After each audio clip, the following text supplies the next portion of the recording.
Hi everyone. तो एक बार फिर आप सबका स्वागत है आप सबके प्यारे से यूट्यूब चैनल पे। अभी तक हमने some basic concept of chemistry class 11th के पहले चैप्टर में 2 वीडियो किए हैं। पहले में हमने देखा था केमिस्ट्री के जो क्लासिफिकेशंस हैं और दूसरे वीडियो में हमने किया था लॉज ऑफ केमिकल कॉम्बिनेशंस। यहाँ से जो अब शुरू हो रहा है, आपने थंबनेल पे देखा होगा कौन सा टॉपिक शुरू होगा, मोल कॉन्सेप्ट। यहाँ से फिजिकल केमिस्ट्री का सबसे इम्पॉर्टेंट टॉपिक चालू हो रहा है जिसमें हमको कैलकुलेशंस देखनी होंगी और आगे आने वाले जितने भी चैप्टर्स हैं उसमें हम कहीं ना कहीं इसका यूज़ ज़रूर करेंगे।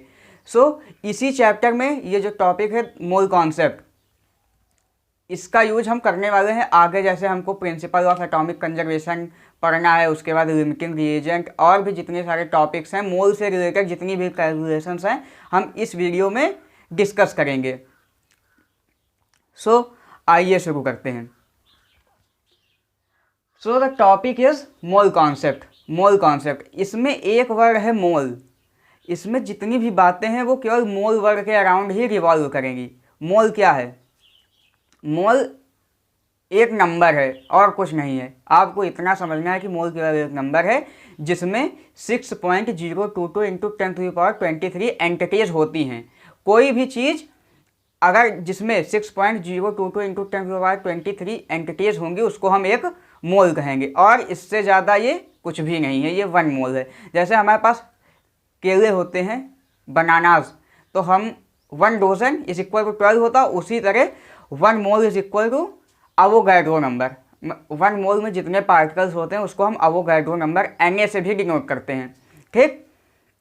हमारे पास जो मेज़रमेंट करने के तरीके हैं वो क्या हैं? 2 हैं केवल। या तो हम नंबर में किसी चीज़ को मेजर कर लें या तो हम उसको मास में मेजर कर लें। जैसे हमारे पास ग्रेन्स हैं, ग्रेन्स उसको हम नंबर्स में तो मेजर नहीं करते कि 10 grains of wheat, 10 grains of rice, क्योंकि ये जो है बहुत छोटे पार्टिकल्स हैं तो हम इनको मास में मेजर करते हैं। लेकिन अब जैसे हमारे पास है क्या, जैसे हमारे पास बनानाज हैं तो हम कहते नहीं 1 डोजन बनानाज यानी 12 बनाना, इस तरह। तो मोल कॉन्सेप्ट में हम केवल यही देखेंगे कि हमारे पास जो नंबर और मास है इसको हम एक दूसरे से रिलेट कैसे करते हैं। इसमें हम यही देखने वाले हैं बस। अब इसको देखने से पहले हमको एक चीज़ और ध्यान में रखनी चाहिए। जैसे हमारे पास 1 मोल है तो उसमें कितने पार्टिकल्स हो सकते हैं या कितनी एंटिटीज हो सकती है। एंटिटीज का मतलब कुछ भी नंबर है तो अवोगाड्रो नंबर Na 6.022 × 10⁻23 बॉटल्स हो सकती हैं, होम्स हो सकते हैं, डोंकीज हो सकते हैं, कुछ भी हो सकते हैं, लेकिन इतने होंगे। इसमें हमको देखना है। जैसे हमारे पास इसका मेन यूज जो है माइक्रोस्कोपिक पार्टिकल्स के लिए नहीं होता है, इसका हम केवल यूज करेंगे माइक्रोस्कोपिक पार्टिकल्स के लिए। माइक्रोस्कोपिक पार्टिकल मीन्स जिसको हम ईजिली देख नहीं सकते, नेक्ड आइज से हम देख नहीं सकते। जैसे एटम्स हो गए, मॉलिक्यूल्स हो गए, इलेक्ट्रॉन, प्रोटॉन्स, ये सब जो एलिमेंट्री पार्टिकल्स हैं या सब एटॉमिक पार्टिकल्स हैं इनके ऊपर हम लगाएंगे, क्योंकि इनका जो मास है वो बहुत छोटा होता है ना।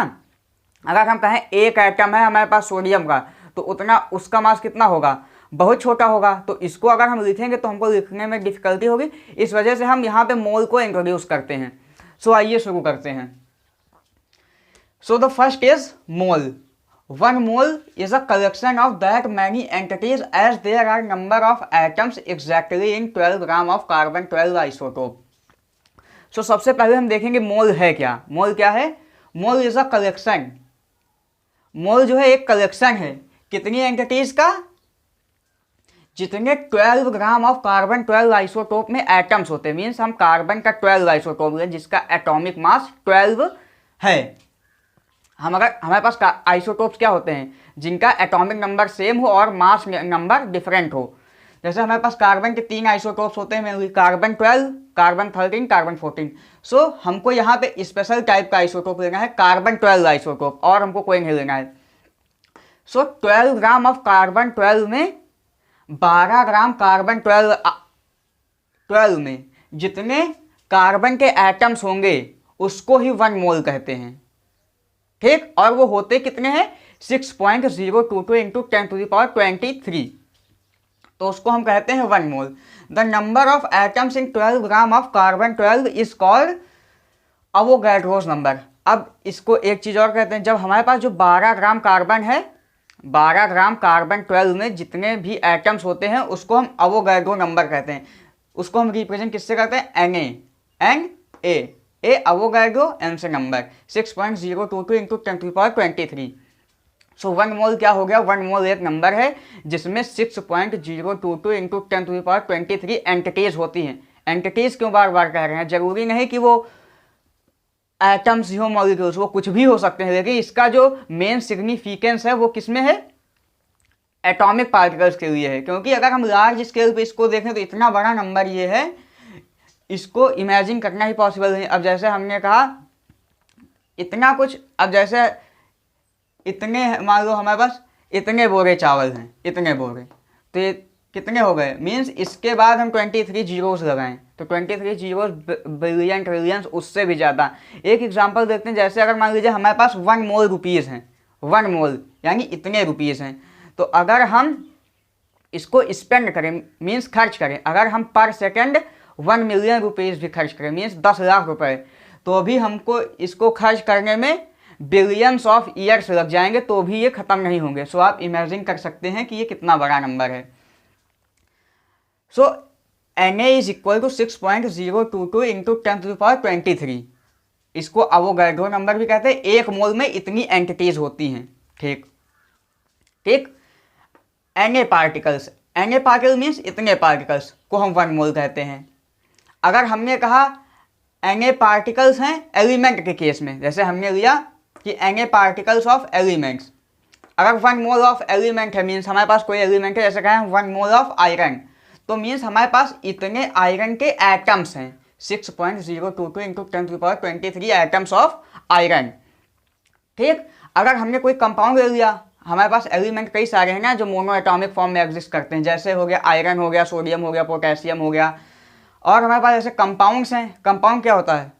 ग्रुप ऑफ एटम्स होता है जो फ्रीली एग्जिस्ट कर सकते हैं। जैसे मान लो हमारे पास मीथेन है, तो हमारे पास Na मॉलिक्यूल्स मीन्स हमारे पास मीथेन के 6.022 इंटू 10⁻23 मॉलिक्यूल्स हैं।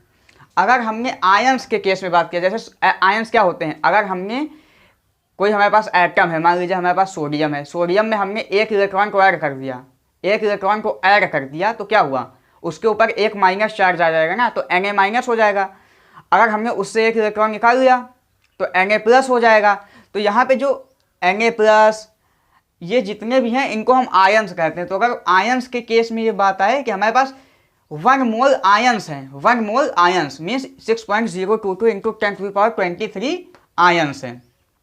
ठीक। अब जैसे हमारे पास Na है तो एक इलेक्ट्रॉन रिलीज कर दिया, Na प्लस। उसी तरह Cl है तो क्लोरीन ने एक इलेक्ट्रॉन एक्सेप्ट करके क्या बना दिया? Cl minus. ठीक। सो अब हम देखते हैं 1 मोल जो होता है वो किसी भी चीज का हो, उसमें इतने पार्टिकल्स होते हैं। अब यहां से 1 म्यू। अब एक चीज और, जैसे हमारे पास एटम्स जो हैं, अब जैसे हमारे पास कार्बन है, तो अगर उसके हम एक एटम का मास निकालें, एक एटम का मास, तो वो बहुत ही स्मॉल आता है। अब जैसे हम कार्बन के एक एटम का मास निकालें तो वो अबाउट टू आता है 1.66 इंटू 10⁻24 ग्राम्स।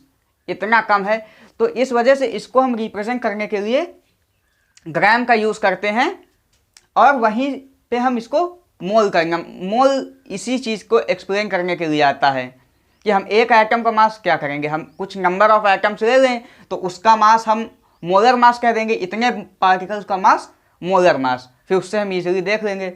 सो 1 म्यू क्या होता है? म्यू क्या है? यूनिफाइड मास, जिसको हम पहले एटॉमिक मास यूनिट कहते थे। तो 1 म्यू AMU क्या होता है? 1/12 of mass of 1 atom of carbon 12। Carbon 12 isotope के 1 एटम का जो मास होता है उसको ही 1 AMU कहते हैं। अब हमने स्टैंडर्ड क्या ले लिया है? कार्बन। हमने इससे पहले यहाँ पे, जैसे यहाँ कार्बन का है ना, इससे पहले हाइड्रोजन, ऑक्सीजन, इन सब का यूज़ किया गया था, लेकिन एक्सपेरिमेंटली देखा गया। अब क्या है, कोई चीज़ पहले उसका एक्सपेरिमेंटल वेरिफिकेशन किया जाता है, तो बाद में अगर वो चेंज हुआ या हमको उससे अच्छी चीज़ें मिल गई किसी चीज़ को एक्सप्लेन करने के लिए, तो हम उसका यूज करते हैं ना। सो पहले हमने ऑक्सीजन लिया था, लेकिन फिर जब कार्बन लिया तो ये सही है, लेकिन इसके बाद ये भी मॉडिफाई हो गया। अब हम कहा जाता है कि 1 मोल इतना ही है जिसमें 6.022 इंटू 10⁻23 पार्टिकल्स हों, कार्बन 12 और इन सब का कोई मतलब नहीं है। सो 1 म्यू। तो यहाँ से जो कार्बन का मास है, कार्बन 12 का हमने मास रख लिया कितना, 12 AMU। एक एटम का मास मान लिया 1 AMU। सो हमने कार्बन 12 का जो मास मान लिया ओवरऑल वो 12 AMU रख लिया।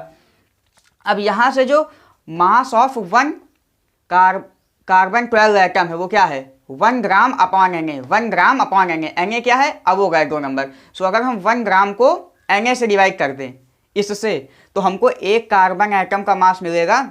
अच्छा, जैसे ये है कि हमारे पास इतने कार्बन एटम्स का मास कितना होगा।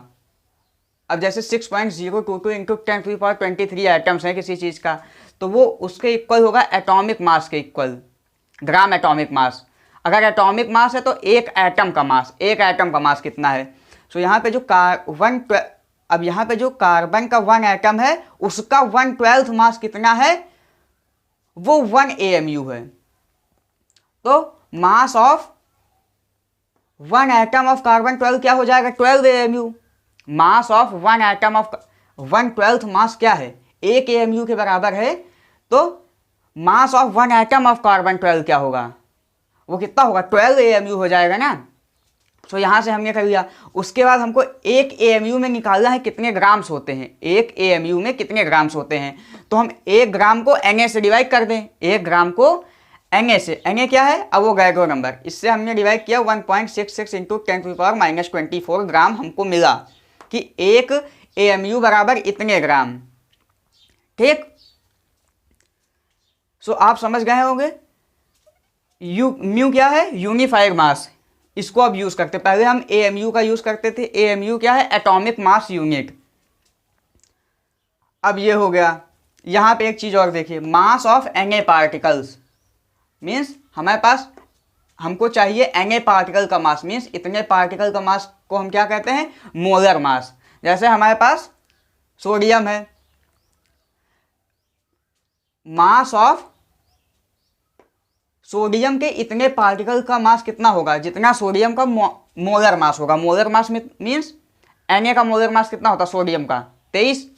सो वो 23 ग्राम होगा। वॉल्यूम ऑफ Na पार्टिकल्स कितना होता है, मोलर वॉल्यूम। मीन्स 1 मोल पार्टिकल का वॉल्यूम क्या होगा, मोलर वॉल्यूम। और वॉल्यूम तो गैसेस का होता है, तो गैसेस के केस में ये है। और मास of Na particle means 1 mole particle का मास।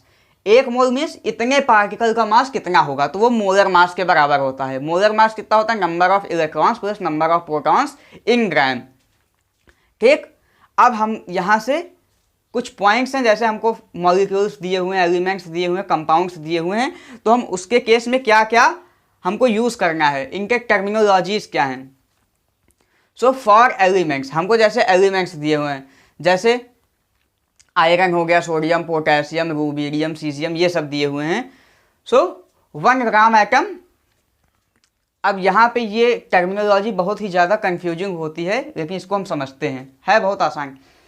1 gram atom, 1 gram atom means 1 mole of atoms.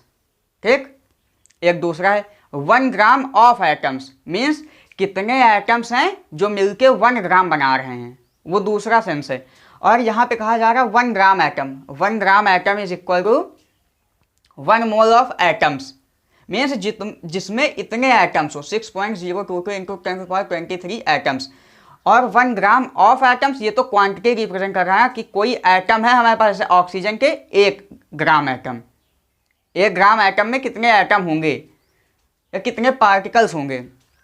सो ये थोड़ा मतलब अजीब लगता है, लेकिन ये अब टर्मिनोलॉजीज हैं। इसका कभी कभी क्वेश्चन में दे भी देते कि हमारे पास सोडियम के 1 ग्राम एटम है या 5 ग्राम एटम्स हैं, तो 5 ग्राम एटम का मतलब 5 मोल एटम है सोडियम के हमारे पास। ठीक,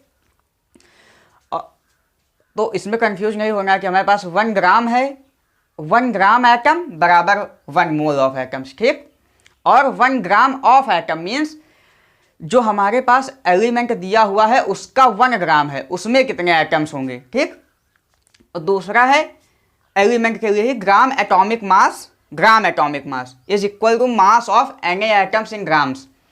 जैसे हमको कभी कभी दीजिएगा ग्राम एटॉमिक मास, तो इसका सीधे से मतलब है कि 1 मोल ऑफ एटम्स का मास कितना होगा ग्राम में। मास of 1 mole of atom in grams, mass of 1 mole of atoms in grams. ठीक, तीसरा पॉइंट है मोल्स ऑफ एटम। अब हमको जैसे कोई एटम दिए, कुछ भी दिया है, मान लीजिए मास दिया है, मोलर मास दिया, कुछ भी, ठीक, तो हमको निकालना है कि कितने मोल्स हैं। जैसे हमको सोडियम का मास दे दिया गया कि हमारे पास सोडियम जो है 46 ग्राम्स है, ठीक, तो हमको इसमें निकालना है कि हमारे पास कितने मोल्स ऑफ सोडियम हैं। तो यहाँ पे मोल्स ऑफ एटम्स, तो मास जो हमको दिया हुआ है तो हम यहाँ पे रखेंगे 43, और इसका मोलर मास क्या होता है, सोडियम का मोलर मास क्या होता है 23, तो 46/23 इसको डिवाइड करेंगे तो कितना आएगा 2 मोल्स। सो मोल्स निकालने के लिए हम क्या करते हैं, मास गिवन अपॉन मोलर मास, ये मास इन ग्राम जो दिया हुआ है अपॉन मोलर मास। तो ये था एलिमेंट्स के लिए। अब अगला क्या हमारे पास, फॉर मॉलिक्यूल्स। मॉलिक्यूल्स मीन्स जिसमें एक से ज़्यादा एलिमेंट हो जो फ्रीली एग्जिस्ट कर सकें। तो यहाँ पे जैसे 1 ग्राम एटम बराबर 1 मोल ऑफ एटम्स, इसी तरह यहाँ पे 1 gram molecules is equal to 1 mole of molecules. 1 mole of molecules को हम 1 ग्राम मॉलिक्यूल्स भी कहते हैं, लेकिन 1 ग्राम ऑफ क्या है, ऑफ प्रीपोजिशन है ना, तो यहाँ पे ऑफ का मतलब का, 1 ग्राम मतलब ऑक्सीजन का जो मॉलिक्यूल है उसका 1 ग्राम है यहाँ पे। और अगर यहाँ कहा जाए कि 1 ग्राम मॉलिक्यूल, तो मतलब 1 मोल ऑफ ऑक्सीजन है यहाँ पे, ठीक, तो ये क्वांटिटी रिप्रेजेंट करता है। जैसे 1 gram molecule is equal to 1 mole of molecules. जैसे 1 mole of O2 molecule, 1 gram molecule of oxygen means 1 mole oxygen molecule है हमारे पास, ठीक। अब दूसरा पॉइंट, ग्राम मॉलिक्यूलर मास क्या होता है, जैसे यहाँ पे है, यहाँ पे एक, जैसे जो एलिमेंट्स हैं वो जो मोनो एटॉमिक फॉर्म में एग्जिस्ट करते हैं, मोनो एटॉमिक मीन्स एक ही एटम सिंगल एग्जिस्ट करते हैं, जैसे Na हो गया, ये सब। तो यहाँ पे जैसे अब मॉलिक्यूलर मास है, ग्राम मॉलिक्यूलर मास, तो यहाँ पे जो था gram atomic mass is equal to mass of Na atoms in grams. 1 mole atom का मास ग्राम में जो होगा उसी को हम ग्राम एटॉमिक मास कहते हैं। 1 मोल एटम का एटॉमिक मास मीन्स एक एटम का मास कितना होगा, ठीक। सो यहाँ पे है ग्राम मॉलिक्यूलर मास। सो इसको हम क्या कहते हैं, हमारे पास जो Na मॉलिक्यूल्स हैं उनका मास कितना होगा ग्राम में, मास of Na molecules in grams, ठीक। अगला हमारे पास, अब हमने जैसे यहाँ पे मोल्स निकाले थे कि हमको कोई कंपाउंड है, हमको दे दिया गया 50 ग्राम है, तो इसमें कितने मोल्स हैं इस कंपाउंड के, तो क्या होगा mass given upon molecular mass, compound का मॉलिक्यूलर मास, ठीक। सो यही है मोल्स ऑफ मॉलिक्यूल्स के लिए हम मास जो हमको दिया हुआ है अपॉन मोलर मास। ऐसे हमारे पास मीथेन है, मीथेन का मोलर मास कितना होता है, कार्बन का 12, हाइड्रोजन का 1, तो 4 हाइड्रोजन है, CH4 फार्मूला होता है ना, तो क्या हो जाएगा 16 ग्राम। अब हमको दिया हुआ है कि हमारे पास मीथेन जो है 64 ग्राम है, 64 ग्राम्स, तो हमको इसमें मोल्स निकालने हैं कि हमारे पास मीथेन के कितने मोल्स हैं, तो 64/16, क्या 64/16, तो ये कितना आ जाएगा 4। हमारे पास मीथेन के CH4 के 4 मोल्स हैं, ठीक। मास गिवन अपॉन मोलर मास, इससे हम मोल्स निकाल सकते हैं कंपाउंड्स के लिए। अब हमारे पास जैसे कोई आयनिक कंपाउंड है, तो उसमें क्या होता है, अब जैसे यहाँ पे आया था 1 ग्राम एटम, 1 ग्राम मॉलिक्यूल, यहाँ पे आएगा 1 ग्राम फार्मूला यूनिट। अब जो हमारे पास आयनिक कंपाउंड्स होते हैं वो मॉलिक्यूल्स, तो आयनिक कंपाउंड को हम मॉलिक्यूल्स थोड़ी कह सकते हैं। जैसे हमारे पास NaCl है तो हम ये थोड़ी कहेंगे 1 मॉलिक्यूल ऑफ NaCl, तो इसके लिए हम फार्मूला यूनिट यूज़ करते हैं, यानी फार्मूला वेट। हमको जैसे हमारे पास NaCl का कोई क्रिस्टल दिया हुआ है, NaCl का क्रिस्टल दिया हुआ, तो हमने देखा कि इसमें सोडियम के कितने एटम्स हैं और क्लोरीन के कितने एटम्स हैं, तो हमको मिला कि वो 1:1 में है, तो हमने उसका केवल एक जनरल फार्मूला बना दिया NaCl, ठीक। तो उसी तरह यहाँ पे क्या है 1 ग्राम फार्मूला यूनिट, अरे वो जो फार्मूला है उसी का, मीन्स हमको 1 ग्राम फार्मूला यूनिट दिया हुआ है, तो यहाँ पे 1 mole of formula unit means हमारे पास NaCl के इतने यूनिट्स हैं। यूनिट का मतलब जैसे एटम्स के केस में एटम था, मॉलिक्यूल्स के केस में मॉलिक्यूल्स था, उसी तरह यूनिट फार्मूला यूनिट के केस में मतलब इतने पार्ट हैं, NaCl के इतने पार्ट हैं, यानी 6.022 इंटू 10⁻23 पार्ट्स। ठीक, उसी को हम Na फार्मूला यूनिट भी कहते हैं। मीन्स कुछ भी है, अगर 1 ग्राम फार्मूला है या 1 ग्राम मॉलिक्यूल है, 1 ग्राम एटम है, मीन्स सिंपली समझना है कि वो 1 मोल के इक्वल है, जिसमें इतने पार्टिकल्स हैं, इतने एटम्स हैं, इतने मॉलिक्यूल्स हैं, इतने फार्मूला यूनिट्स हैं। ठीक, अब हमारे पास जो अगला है कि अगर हमको ग्राम फार्मूला मास, जैसे यहाँ पे था ग्राम एटॉमिक मास, ग्राम मॉलिक्यूलर मास, उसी तरह यहाँ पे हमारे पास फार्मूला है ग्राम, मीन्स हमको केवल फार्मूला बताना है NaCl का। तो यहाँ पे ये NaCl जो है ये 1:1 में क्लोरीन और सोडियम है, तो वही केवल सिंपली फार्मूला। तो हमको यहाँ से अगर ग्राम फार्मूला मास निकालना है GFM, तो मास of Na formula units in grams, means हमारे पास NaCl के जैसे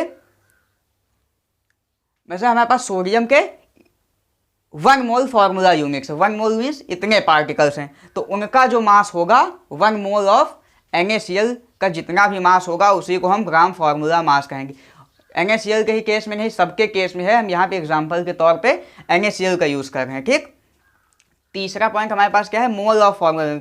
अब हमको जैसे कोई कंपाउंड दे दिया गया, NaCl हमको दे दिया गया, कह दिया गया NaCl के हमारे पास जो हमको दिया हुआ है NaCl का मास, मान लीजिए वो दिया गया है, इसको इरेज करते हैं, तो हमको यहाँ से क्या निकालना है, मोल्स ऑफ फार्मूला यूनिट। हमको NaCl का मास दे दिया गया है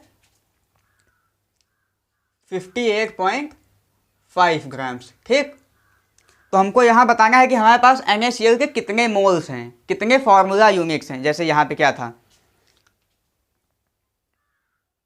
कितने फार्मूला यूनिट्स हैं NaCl के, तो हमको 58.5 ग्राम दिया गया अपॉन NaCl का ग्राम फार्मूला मास क्या होता है, मीन्स NaCl का फार्मूला क्या होता है,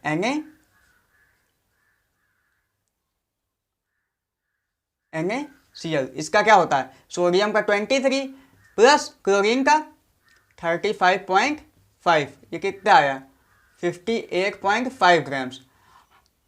फार्मूला वेट का मतलब ये होता है कि जो फार्मूला दिया है उसमें एलिमेंट का वेट रख दो, उसके बाद उसका वेट निकाल दो। फार्मूला दिया हुआ है NaCl का, इसी का वेट निकाल दिया, तो ये ग्राम फार्मूला वेट हो गया। तो हमको N निकालने के लिए क्या करना होगा, given mass 58.5 upon gram formula mass. Gram formula means फार्मूले का मास क्या है, जो फार्मूला है अगर उसका हम मास निकालेंगे कितना आएगा 58.5 ग्राम्स। तो हमारे पास कितना आया, इससे काटेंगे तो आएगा 1 मोल, हमारे पास मोल ऑफ फार्मूला यूनिट, तो 1 मोल ऑफ फार्मूला यूनिट है। मीन्स आयनिक कंपाउंड के केस में हम मॉलिक्यूलर वेट का यूज़ नहीं करते, हम फार्मूला वेट का यूज़ करते हैं। ठीक, सो ये था। सो आप इसको पूरा नोट कर लीजिए एक बार, और इसको एक बार रिवाइज कर लीजिए, और आगे हम देखेंगे और भी इंटरेस्टिंग टॉपिक्स इसी के। सो आप इसको नोट कर लीजिए, हम हट रहे हैं।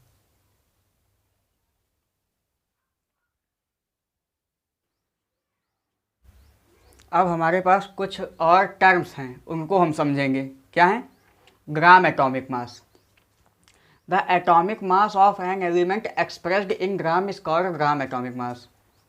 Second point, mass of 6.022 into 10⁻23 atoms, means 1 mole atoms का जो मास हो उसको हम ग्राम एटॉमिक मास कहते हैं। और the mass of 1 mole atom, या 1 मोल एटम का जो मास हो उसको हम ग्राम एटॉमिक मास कहते हैं, क्योंकि 1 मोल में इतने ही एटम होंगे।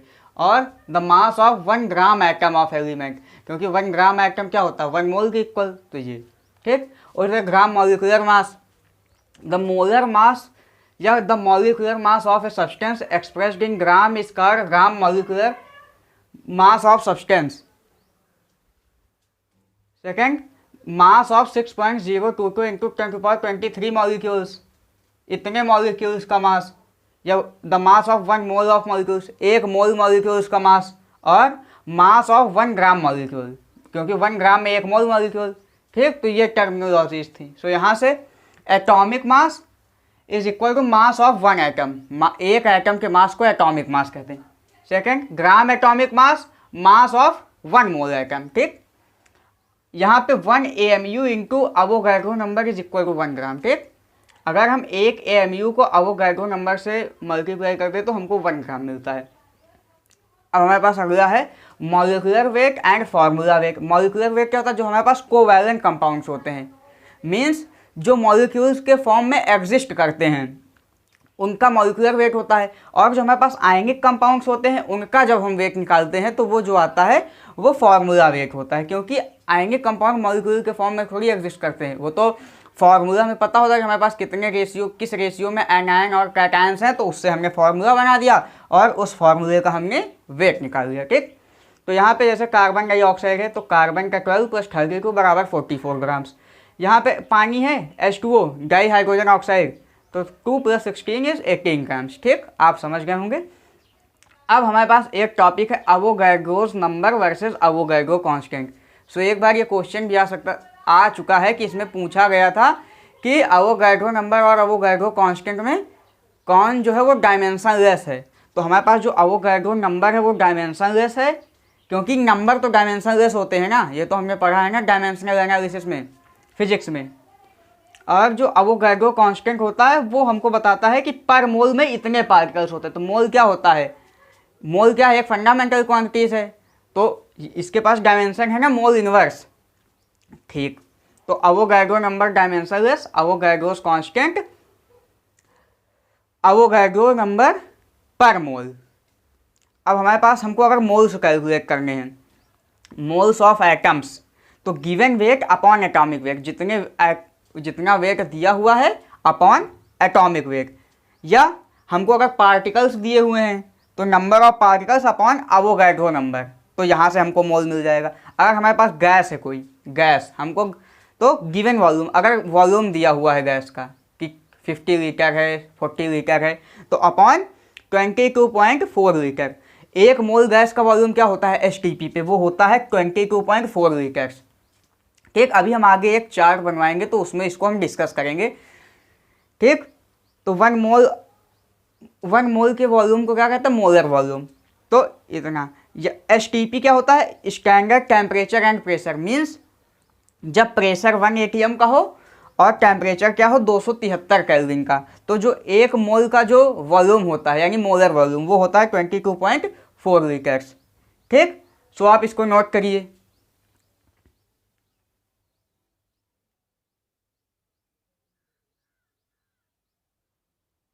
अब हम आगे देखेंगे average atomic mass. Average atomic mass क्या होता है? मीन्स हमारे पास जैसे कोई एलिमेंट है वो मोर देन वन फॉर्म में एग्जिस्ट कर रहा है। जैसे हमने देखा था आइसोटोप्स जो होते हैं, जैसे कार्बन 12, कार्बन 13, कार्बन 14। सो इनका, अब हम इसमें अगर हमको कार्बन का मास लेना है तो हम क्या लें? 12 लें, 13 लें, 14 लें। तो इस वजह से हम इसका एवरेज निकाल लेते हैं, तो उसको हम एवरेज एटॉमिक मास कहते हैं। So many naturally occurring elements exist as more than one isotopes, means एक से ज़्यादा फॉर्म में एग्जिस्ट करते हैं तो उसका हमको एवरेज एटॉमिक मास निकालना पड़ता है। तो एवरेज एटॉमिक मास क्या होता है? A1x1 + A2x2 + A3x3, मीन्स जितने हों AN XN तक, अपॉन x1 + x2 + x3, और 100 भी लिख सकते हैं यहाँ पे, क्योंकि A1 A2 क्या है? जो आइसोटोपिक मासेस हैं। जैसे कार्बन के केस में 12, 13, A1 की जगह 12 रखा, A2 की जगह 13। x1 x2 क्या है? इनकी जो एबंडेंस है आइसोटोप में कि कौन 40% है, कौन 60% है, मीन्स ये। ठीक, तो उससे इंटू करके अपॉन नीचे 100 है, क्योंकि ओवरऑल तो सब मिला के कार्बन के जितने भी आइसोटोप होंगे कार्बन 100% होगा ना।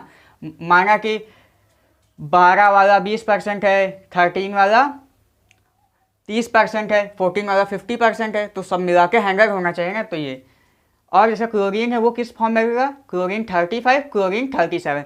तो तभी हमने इसका जब एवरेज एटॉमिक मास निकाला था तो हम क्लोरीन का मास क्या लेते हैं? 35.5 लेते हैं ना, तो वो यहीं से आया, इसका एवरेज लिया गया है। क्लोरीन 35 और क्लोरीन 37, इसका जो नेचर में एबंडेंस है वो 25% और 75% है, तो वो यहाँ रख के कैलकुलेट कर लिए। अब हमारे पास इससे रिलेटेड कुछ टर्म्स और हैं, vapour density and molecular mass relation means density और मास का रिलेशन क्या होता है। सो पहले हमारे पास डेंसिटी टू टाइप्स की होती है, कौन सी? Absolute density and relative density, absolute and relative density, ठीक। सो अब हमारे पास फॉर लिक्विड्स एंड सॉलिड्स के लिए हम देखते हैं, लिक्विड और सॉलिड के लिए हम देखेंगे, उसके बाद हम गैसेस के लिए देखेंगे। एब्सोल्यूट डेंसिटी क्या होती है लिक्विड के केस में? Mass upon volume, mass upon volume, जिसको हम कहते हैं केजी पर मीटर क्यूब या ग्राम पर सीसी या ग्राम पर एमएल, 1 सेंटीमीटर क्यूब बराबर 1 ml, ठीक।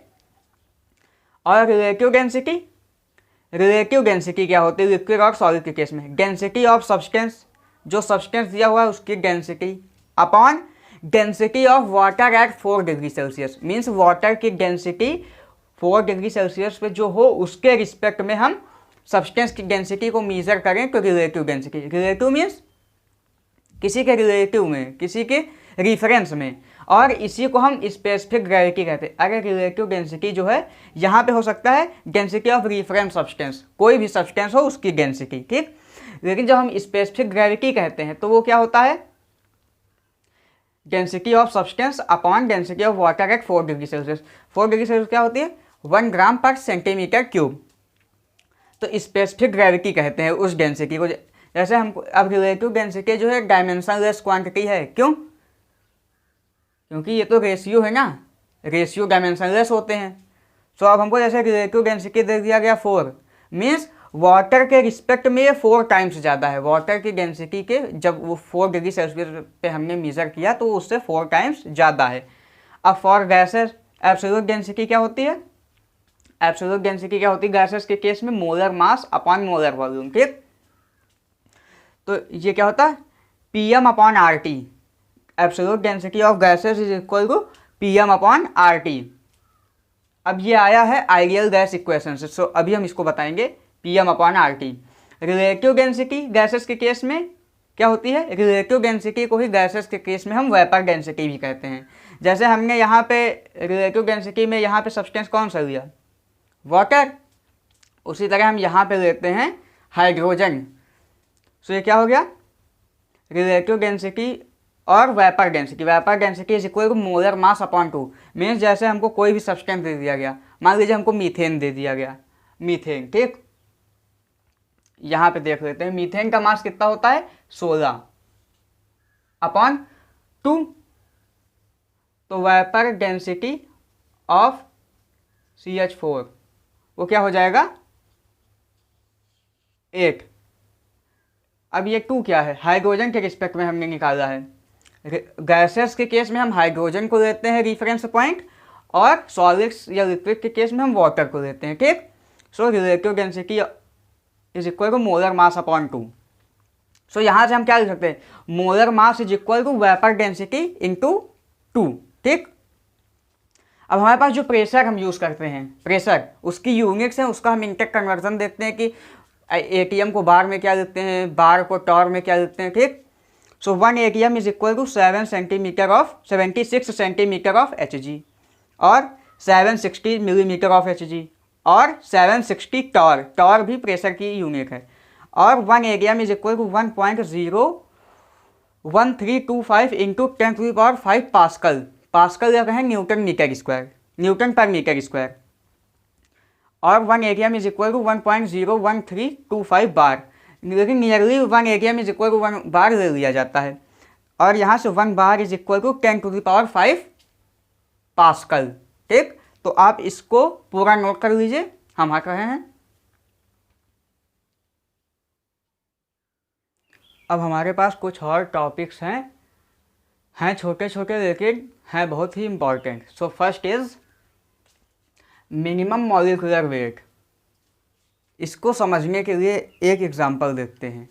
जैसे कह दिया गया आपसे कि आपकी फैमिली में, आपकी फैमिली का जो टोटल वेट है, मीन्स जितने पर्सन हैं उनका जो वेट है उसका आप 5% हैं, और आपका वेट 50 kg है।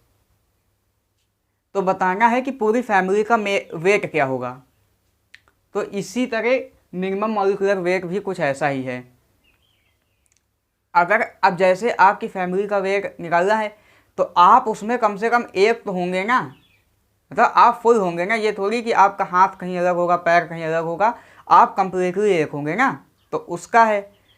तो अब जैसे क्या है, it is the molecular weight of a compound shown by the minimum number of atoms. Means हमको कोई कंपाउंड दे दिया गया, उसमें हमको एक एटम का वेट दे दिया गया या परसेंटेज दे दिया गया, तो हमसे पूछा गया कि उस कंपाउंड का वेट क्या होगा, तो उसको हम कहते हैं मिनिमम मॉलिक्यूलर वेट। अगर हमारे पास मोनोमर है, मीन्स एक उसमें एग्जिस्ट कर रहा है, तो वन। डाइमर मीन्स एक, जब एक यूनिट रिपीटेड हो जाए, मीन्स एक यूनिट रिपीट करके मतलब दो फॉर्म में उसको एक स्टेबिलिटी हुए। मीन्स जैसे हमारे पास ये है, एक ये है, जैसे हमारे पास होता है, जैसे अब कोई भी कंपाउंड है, जैसे AlCl3 होता है, AlCl3, एक AlCl3 ये, एक ये, तो ये बन के Al2Cl6 के फॉर्म में एग्जिस्ट करता है, तो ये डाइमर हो गया, तो 2 ट्राइमर का मतलब इसी तरह 3। सो अब हम एक क्वेश्चन देखते हैं। Insulin contains 3.4% of sulphur, find its mmW। Insulin क्या होता है, जो डायबिटिक पेशेंट्स होते हैं उनको जो इंजेक्शंस दिए जाते हैं, मतलब वही इंसुलिन के इंजेक्शन होते हैं, वो क्या करते हैं, शुगर को ब्लड में रेगुलेट कर देते हैं, मीन्स शुगर डाइजेस्ट होने लगता है। ठीक, तो हमको कहा गया कि 3.4% सल्फर है इंसुलिन में, तो हम इसको क्या कह सकते हैं, 3.4 ग्राम of sulphur is present in 100 gram of insulin. Percent को मास में चेंज कर दिए। ठीक, तो सल्फर का कम से कम एक एटम तो होगा, ये तो हो नहीं सकता कि सल्फर का आधा एटम प्रेजेंट हो, कम से कम एक तो होगा ना। देन एक एटम का मास कितना होता है, 32 grams. Then 32 gram of sulphur is present in 100/3.4 into 32 gram of insulin. Means अगर हम इसको सॉल्व करें तो यही जो आएगा वो mmW आ जाएगा इंसुलिन का, means minimum molecular mass. Sulphur के बेसिस पे जितना सल्फर प्रेजेंट है उसका हम यूज़ करके अगर इसका हम मॉलिक्यूलर मास निकाल रहे हैं तो वो जो आएगा वही इसका मिनिमम मॉलिक्यूलर वेट होगा। अगर इसको कैलकुलेट करें तो हमको इसका mmW मिल जाएगा। अब हमारे पास क्या है, जैसे क्रिकेट में क्या होता है IPL, उसी तरह केमिस्ट्री में होता है DPL, डुलोंग्स एंड पैकेट्स लॉ। ठीक, तो ये भी है सिंपल ही, लेकिन देखना है ये केवल मेटल्स के लिए वैलिड है। हमारे पास जो मेटल्स हैं उनके लिए ये वैलिड है। तो ये हमको बताता क्या है, atomic mass into specific heat का जब हम प्रोडक्ट करते हैं, जब एटॉमिक मास और स्पेसिफिक हीट का प्रोडक्ट करते हैं तो हमको 6.4 मिलता है। ठीक, तो अगर हमको स्पेसिफिक हीट पता है तो एटॉमिक मास मिल जाएगा, एटॉमिक मास पता है तो स्पेसिफिक हीट मिल जाएगा। लेकिन यहाँ पे जो स्पेसिफिक हीट होनी चाहिए वो कैलोरी ग्राम इनवर्स कैलोरीन इनवर्स में होनी चाहिए, मीन्स कैलोरी पर ग्राम पर कैलोरीन। ठीक, अब स्पेसिफिक हीट क्या होती है, मीन्स कितनी एनर्जी की हमको रिक्वायरमेंट है 1 ग्राम सब्सटेंस का टेम्परेचर 1 डिग्री बढ़ाने में। अगर हम किसी सब्सटेंस का टेम्परेचर 1 डिग्री से रेस करें तो हमको कितनी हीट देनी पड़ेगी, कितनी एनर्जी चाहिए हीट एनर्जी, उसको हम क्या कहते हैं स्पेसिफिक हीट। इसको हम आगे थर्मोडायनेमिक्स में देखेंगे। सो ये अब यहाँ से हम देखें, higher the atomic mass lesser will be the specific heat. अगर हम एटॉमिक मास को बढ़ा रहे हैं, अगर हम इसको बढ़ाएंगे तो हमको इसको घटाना पड़ेगा ना, तभी तो कांस्टेंट आएगा, क्योंकि वैल्यू तो फिक्स है ना इसकी, 6.4 ही आना चाहिए। तो अगर हम एटॉमिक मास बढ़ाएंगे तो स्पेसिफिक हीट कम होगी, वही लिखा है।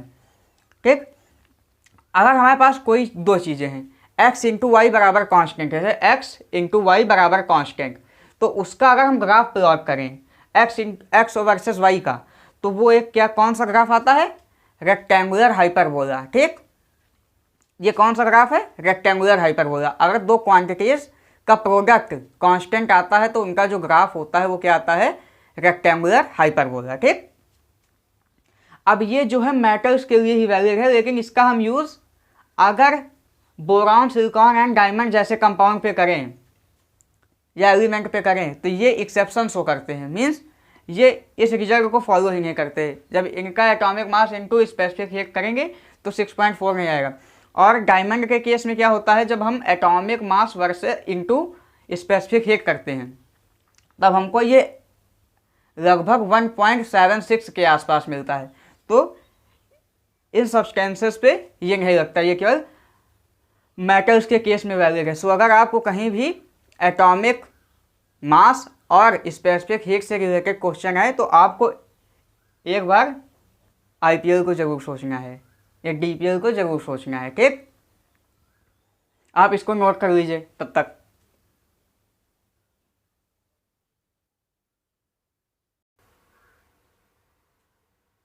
अब हम देखेंगे एक इम्पॉर्टेंट चार्ट।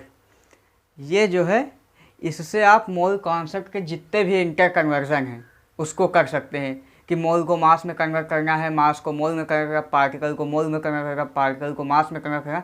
इससे आप जितने भी कन्वर्जन हैं वो कर सकते हैं मोल से रिलेटेड। ठीक, सो आप इस चार्ट को नोट कर लीजिए, फिर हम इसको समझते हैं।